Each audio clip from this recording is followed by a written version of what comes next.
All right, let's get this show started!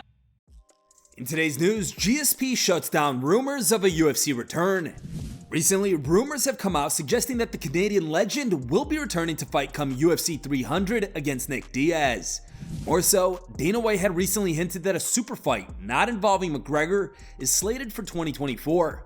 Although Dana and his team have been keeping details to themselves, fans worldwide are speculating on who this super fight could involve. Speaking to media on Sunday, GSP said that he is absolutely not a part of the super fight that Dana had mentioned and that he'll never fight in a cage again. What do you think? Who is armoring up for this potential super fight? Drop your thoughts in the comments below. Recently, Dana White said that there's a super fight in 2024 coming up. Can you tell us if you would be a part of that super fight? Absolutely not. You promise? I promise you.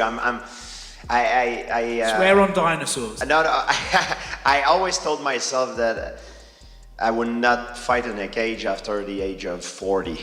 You know, I don't say I will never compete in, you know, in any combat sport event, but I fight in a cage professionally in a serious thing for my legacy, I will not do it.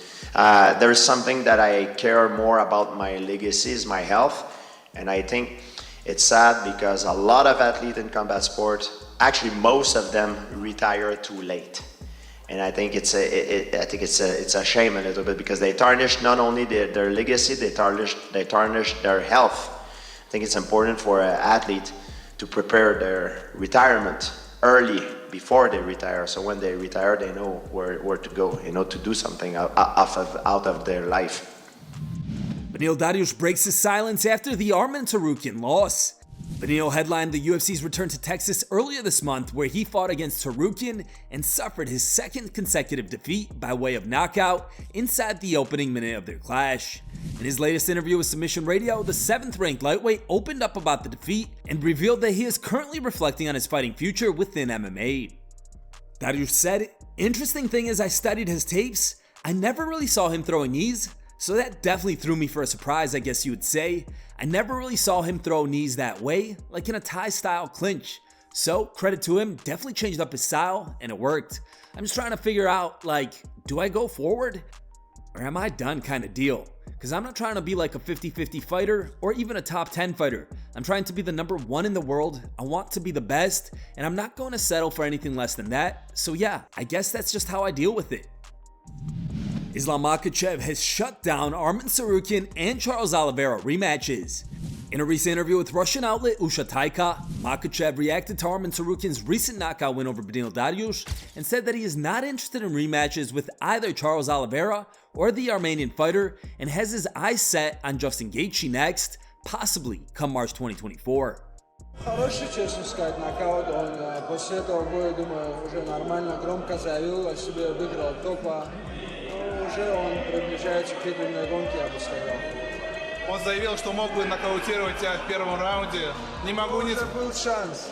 У него уже был шанс нокаутировать меня, но у него ничего не получилось.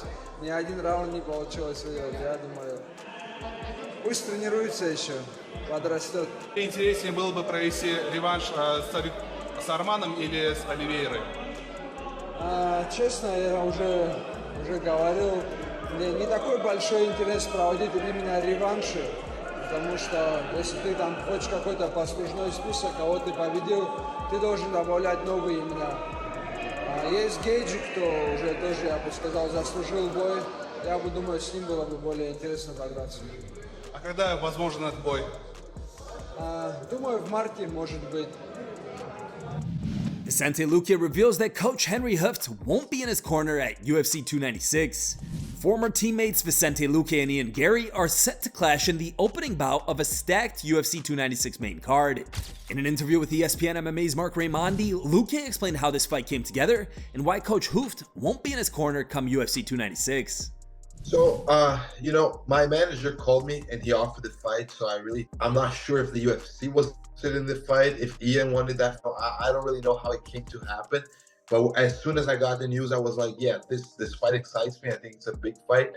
And I also, other than Gilbert, because we're brothers, I'm not going to shy away from fighting anyone because for me, it's competition. You know, it's never been personal. But at the same time, I needed to talk to the team. So I talked to Henri Hooft and we kind of, got to an agreement in his view. Well, if you guys want to fight, go out there and do what you guys got to do. He stayed out of it, so he's not gonna corner either of us.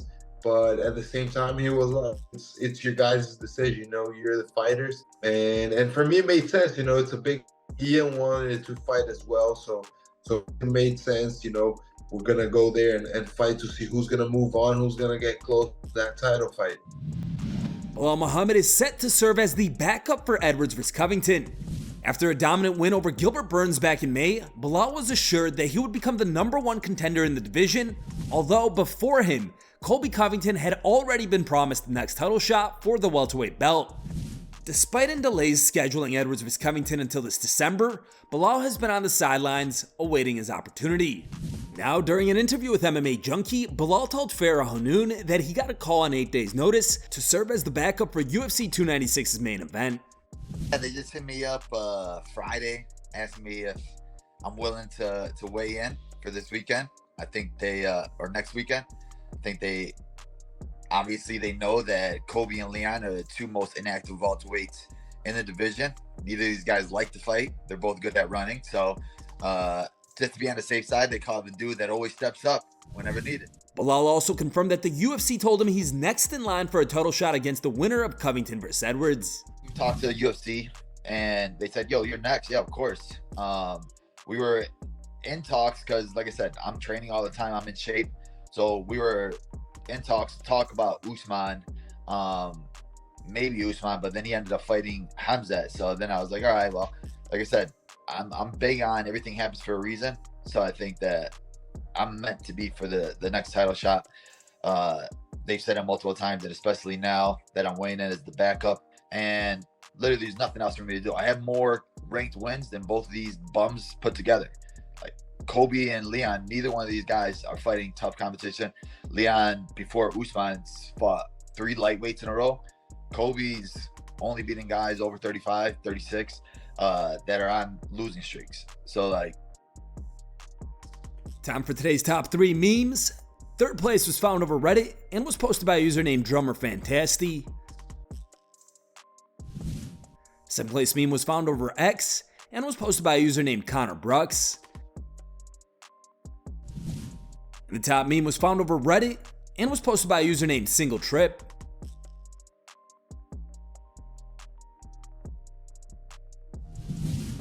Thanks for watching. If you like the content, smash that like button and don't forget to subscribe to stay in the talk.